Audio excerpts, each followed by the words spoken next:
కడియం శ్రీహరి గారు మాల మాదిగ సామాజిక వర్గాలకు సంబంధించిన వాడైతే శాసనసభలో ఒక నిజ నిర్ధారణ కమిటీ వేసి ఆయన సొంత ఊరిపోయి ప్రజలను కనుక్కుందాం.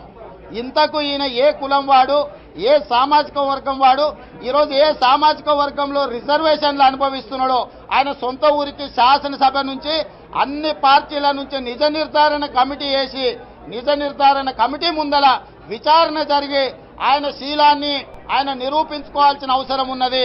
ఆయన ఏ సామాజిక వర్గం వాడు, ఏ సామాజిక వర్గం కోటాలో పదవులు అనుభవిస్తున్నాడో ప్రజలకు కడియం శ్రీహరి గారు సమాధానం చెప్పాలని చెప్పి తెలుగుదేశం పార్టీ డిమాండ్ చేస్తుంది. కడియం శ్రీహరి గారు కేసీఆర్ గారికి సరిసమానమైన ప్రజా జీవితంలో నుంచి వచ్చిన ప్రజాప్రతినిధి.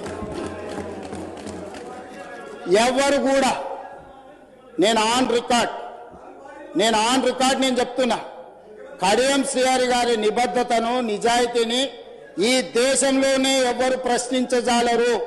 నిజాయితీతో కూడుకున్న నిక్కచ్చిగా వ్యవహరించే ప్రజాప్రతినిధి. ఎన్నో మంత్రి పదవులు చేపట్టినా అవినీతి మచ్చలేని మంత్రిగా పనిచేసిండు.